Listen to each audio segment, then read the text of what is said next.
This is 3 minutes ago. Hegseth orders rare urgent meeting of hundreds of generals and admirals.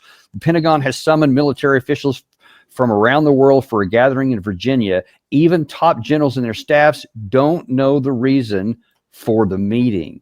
I just scanned down here, and this is the highly unusual directive was sent to virtually all the military top commanders worldwide, according to more than a dozen people familiar with the matter. The directive was issued earlier this week. Don't know what that is at the moment. That's just something that we're looking at here. But how does that strike you? Yeah, highly, highly unusual. In light of the military moves that are being made in the Caribbean and the threats being directed at Venezuela, you can't rule out that this is also part of a broader effort to look at coordinating military action that will not take place only in the Caribbean, but could also be directed at Iran. I think there's a full intent to attack Iran again as well. Well, yeah, I mean, we're only 3 days away from the snapback sanctions following applying to Iran after the JCPOA snapback provisions were announced by European countries, and there's some concern that that's going to potentially open the door for a new round of attacks there too. I haven't seen any combat power moved into that region yet, but the fact that you're really literally pulling them in from all over the world, and now then generals I'm talking about and their staffs, and no one knows why. I mean, this can't help but raise some eyebrows and some real concerns among the peace president who came into office, who was voted into office to get us out of wars and to not start any new ones. I mean, I just got to ask, what the hell's going on, man? Yeah, this is it's alarming. But look, Trump is acting recklessly and, in my view, criminally with respect to authorizing strikes on alleged boats that are supposed to be carrying narcotics. And let me go back and ask you a question. Go back to your time. Did you ever have rules of engagement where you were allowed to shoot and kill people, and if they were not shooting at you and posing an immediate threat, where you're threatening your life or the life of your troops? To the contrary, we were required positive identification, PID. You could not retaliate. And I saw some of the engagements even where some of our troops were actually wounded and killed because they couldn't identify exactly where the rounds were coming from. So we weren't able to shoot back, and that caused a lot of consternation. But yeah, that was very restrictive ROE. Yeah. So look at what Trump has done here. And he's declared that these boats, cigarette boats, the first one that they attacked, 60-foot boat, 4 outboard motors with a range of about 250 miles, is allegedly carrying narcotics that are coming to the United States, which is 1,300 miles away. So how does a boat that can only go 250 miles make that trip? That's number one.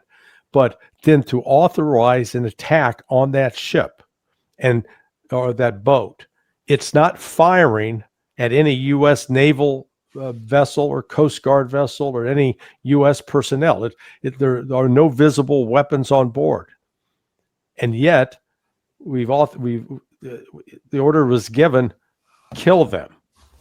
Now, what I find, I don't fault Trump so much for this as I fault the military, the chain of command and Southcom, the people who carried out this strike. Nobody in that chain of command stood up and said, wait a second, we are attacking a vessel where we do not have weapons. We're not under attack by them. And there are other methods that can be used to deal with this. If the threat is drugs getting in the United States, stop the boat, seize the drugs, arrest the people. Not a single one. We have the capacity to do that. Yeah, not a single one resigned. Not a single one resigned their commission. It's a great point. So that they have endorsed and engaged a criminal act. Now, and by the way, let me just add in there my 2 cents. We have, as active duty military members, an obligation to refuse illegal orders. Correct. So even if it came down, even if you said something behind the scenes, if they said, no, go ahead and do this, and you know it is an illegal order, you have an obligation not to obey it. That's a fact. Yeah, and I've heard the justification. Well, the fentanyl deaths, we got to do something about it. Okay, look, I can talk about this personally. I had a 39-year-old nephew who died in my bathroom, which is about 60 feet from where I'm sitting, 2 years ago from a fentanyl overdose. Oh, gosh. So I know it personally. But what Donald Trump is doing right now is murder. He's killing people because he says, well, we think they're bad. And people say, well, the intelligence pointed that they may have been carrying drugs. So what? So what? If they're carrying drugs, stop the boats, seize the drugs, arrest the people, and then interrogate them, and then try to take apart the network. But no. It's much easier to bomb them. Yeah. And so this kind of recklessness has not been, to my knowledge, we've not seen a single senior member anywhere in any of the services, Air Force, Navy, Marine Corps, Army. Nobody has come out and resigned and gone public and said, I must speak out. These are illegal orders. And yet Trump, with his actions, is dragging us towards war. When you look at the naval assets that are now deployed off the coast of Venezuela, you've got 4 guided missile destroyers. You've got a missile cruiser. You've got what they call a littoral combat ship, a ship that can operate closer to the shore. You've got at least 2 amphibious ships that carry U.S. Marines, actually 3, that carry U.S. Marines, the Marine Expeditionary Unit, capable of landing. And they've been rehearsing landings on, they were doing it in Puerto Rico, apparently, but they're actually planning to land in Venezuela. Then you've got, the 4,500 Marines or that are, these two contingents. So, and we're going to, quote, we're going to end up attacking Venezuela. Mark my words. Though we will attack Venezuela, come up with some justification, and that we want to sit there and accuse Russia of acting illegally.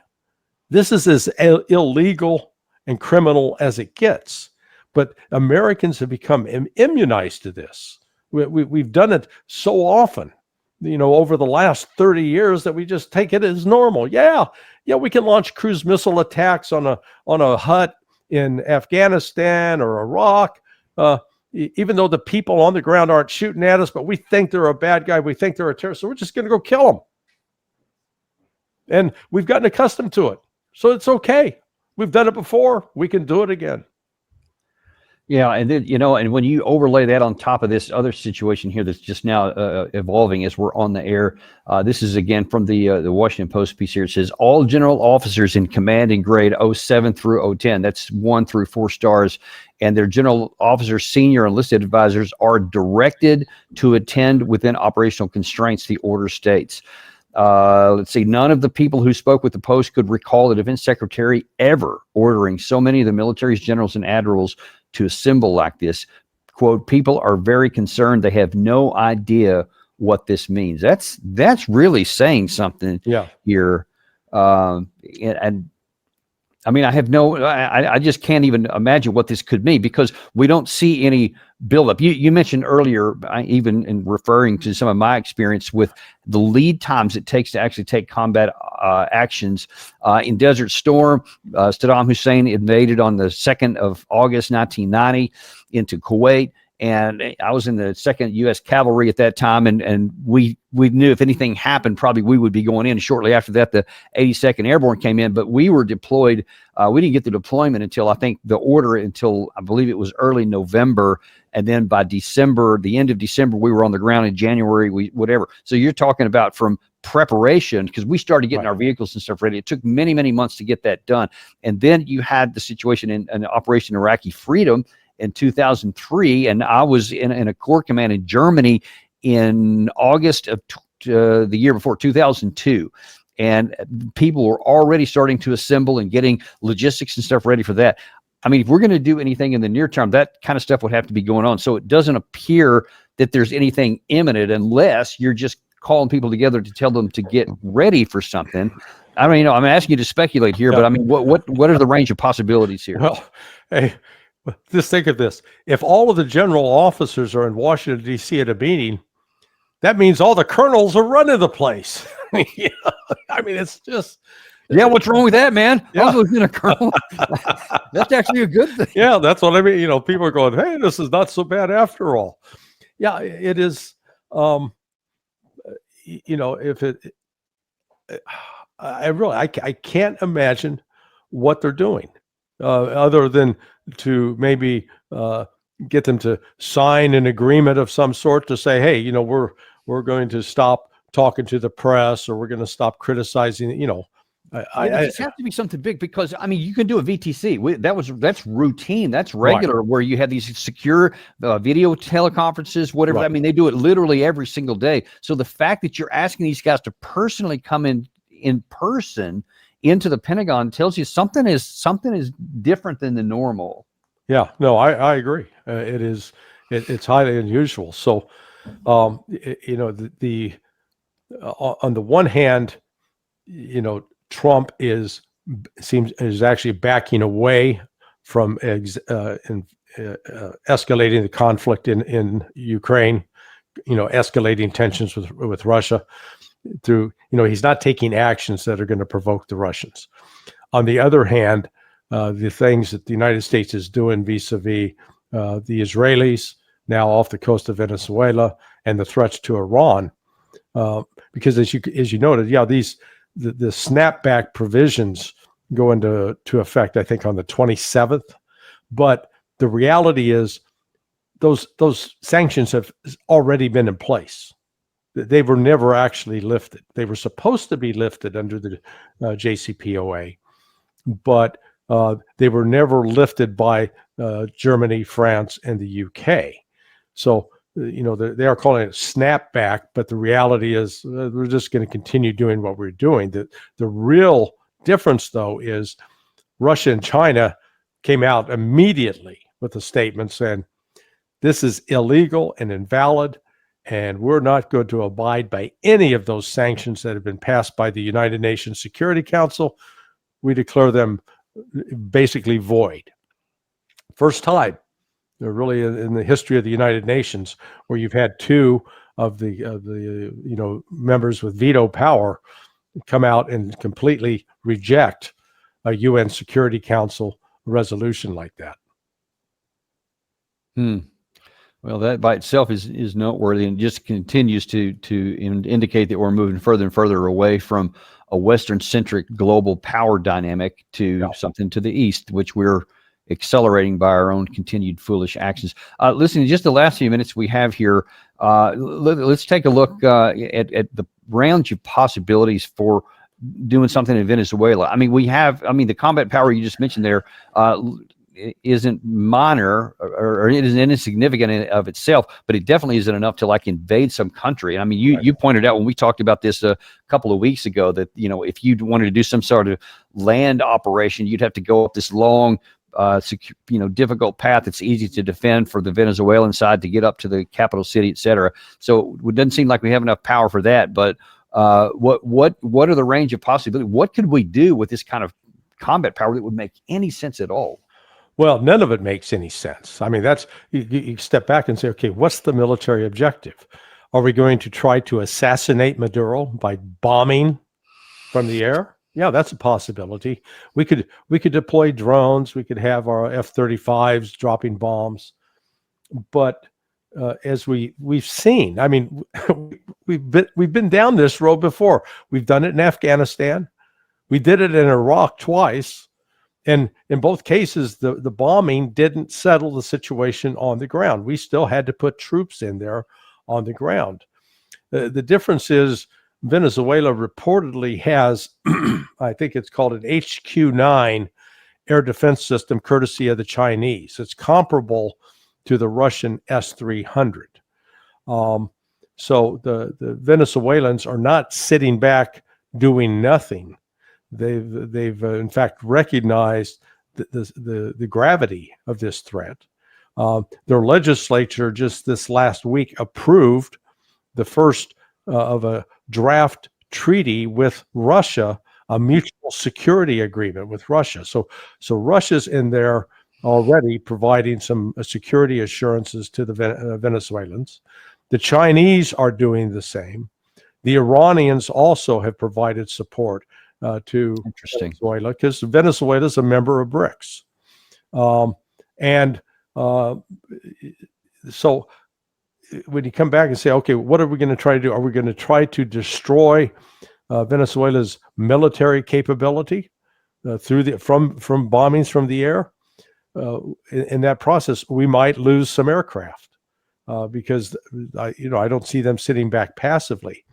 I have speculated that maybe this entire show of force was done to try to create fear in Venezuela to perhaps persuade some members of the military to betray Maduro, launch a coup.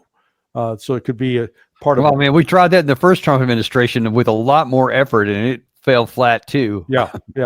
So again, this is belligerence on the part of the United States without congressional authority. Right. It'd be one thing if is Tren de Aragua has been a problem and a threat in the United States. Yeah. So, but that's a far cry from saying that, okay, we're going to destroy Venezuela on it, because there's been a fair amount of propaganda in that, that whole story as well. And, we've gotten the habit where now we've given the presidents the right to use force unilaterally without any kind of congressional support. Yeah, we've been doing that with, you go all the way back to Iran. That was all a complete violation of Constitution and the 1973 War Powers Act, et cetera. And we could go on and on with that. But listen, we'll have to leave it there for the moment because we actually have Colonel Jacques Beau coming up pretty soon at 12 o'clock, actually. So, yeah, about 10 minutes from now. I guess we better get ready for that one. But as always, Larry, it's absolutely loved having you on today. Some great comments, especially on this breaking news we have, and we'll definitely keep a close eye on that. But in the meantime, we appreciate you coming on. Hey, thanks, and say hi to Colonel Bold for me. We'll do. We'll tell him that on air. Thank you very much, and we'll see you in about 10 minutes on the Daniel Davis Deep Dive.